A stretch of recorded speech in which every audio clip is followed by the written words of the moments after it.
Hi, I'm Sean from TVH Growing at Home in Victoria, BC. It is the 4th week of July and we are doing a upper garden tour. Right now with me is my apple tree and it has produced 4 apples, very healthy apples. It is a new tree, so next year it'll produce more. And as you can see, and the grapevine is doing quite well. It is just bushing over the trellis. The pear trees are quite happy as well. The onions, we have placed potash on top. You can get that in a lot of the garden centers, or you can use potash which comes from your fire pits or your coal barbecues.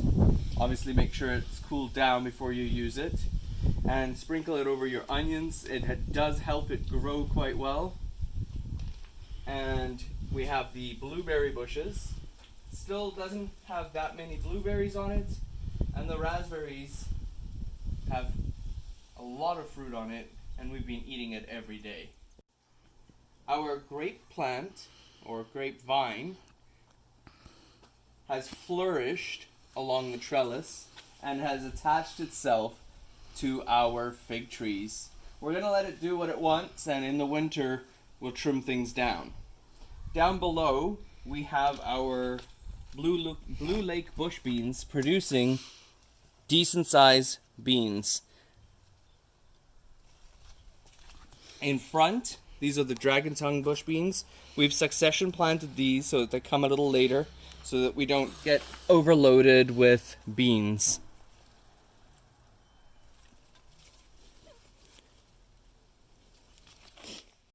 The tomato plant that we tested in this corner is very large and starting to produce blossoms. So we'll see how well it produces this year. The fig trees are enormous, and below so are our Swiss chard plants, and we'll be cutting some of these up today and deciding what we're going to plan on making with it. Behind this fig tree you'll notice the the pole beans, of course, are filling up the trellis as well as the lower lattice, and have taken control of some of the fig trees. The plum tree still has green plums on it. These will turn dark purple when they're ready. This is a pruning plum, but you can certainly eat them fresh. Looking at our tomato plants, they have started to produce tomatoes.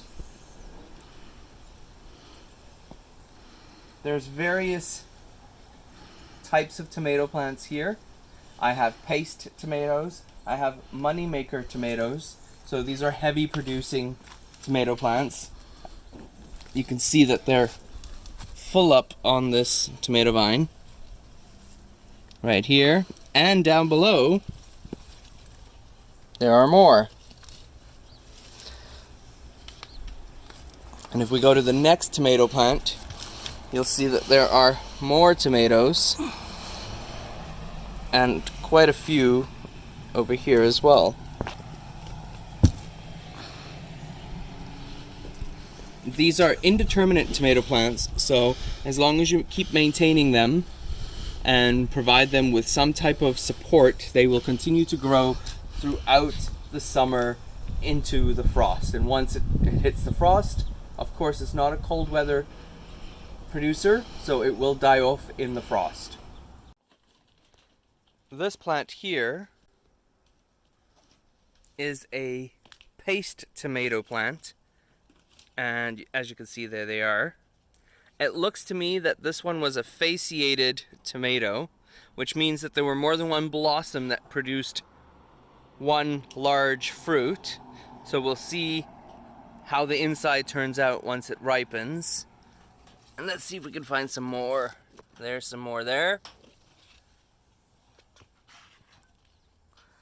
And then this over here is called a stupice tomato plant.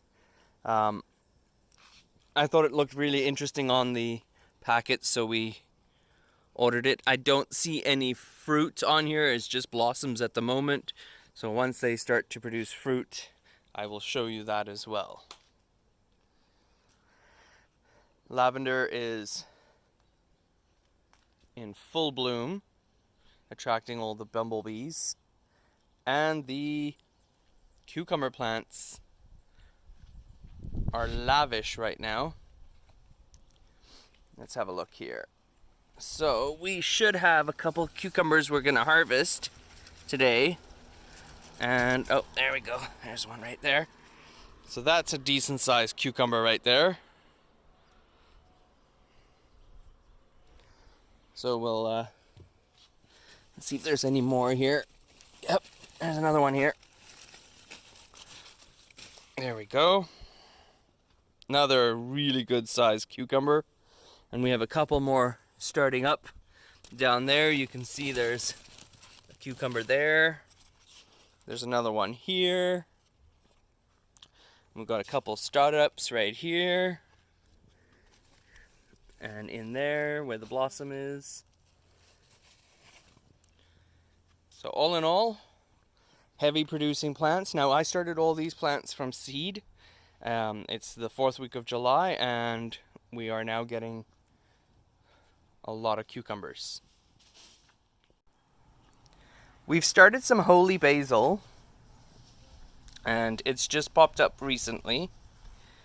And then we have our Carolina Reaper that hopefully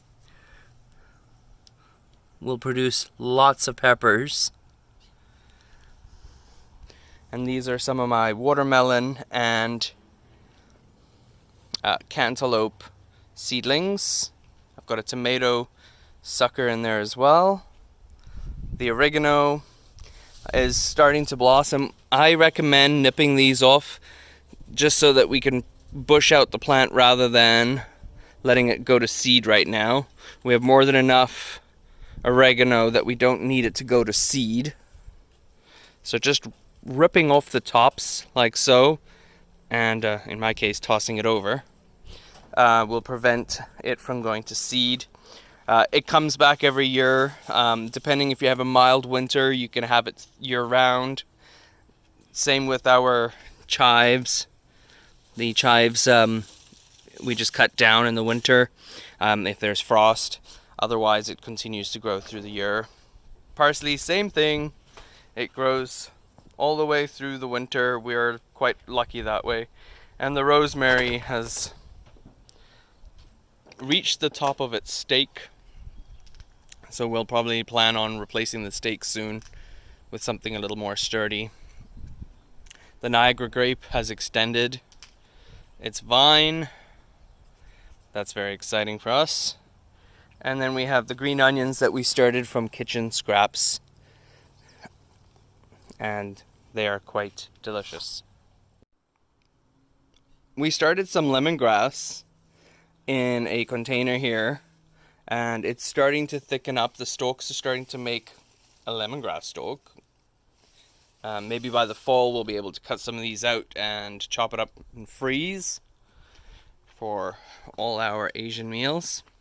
The okra are ready to be transplanted now, as well as the mustard greens and our broccoli.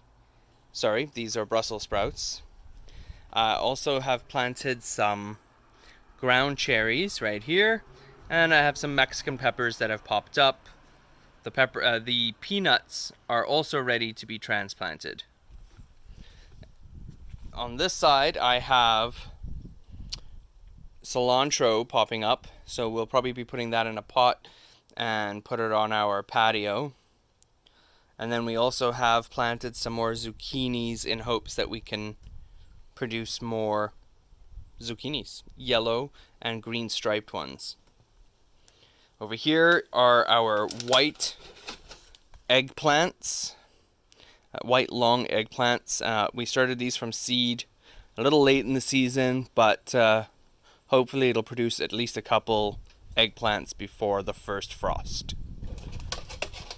Again, some more tomato plants from suckers, and those will be transplanted somewhere fairly soon as well.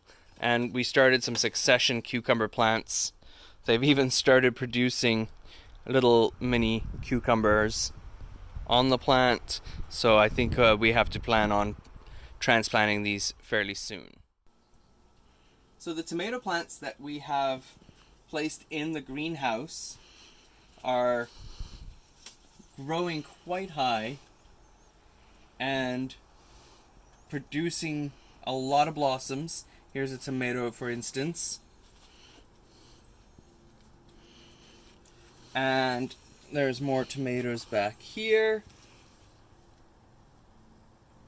Up here.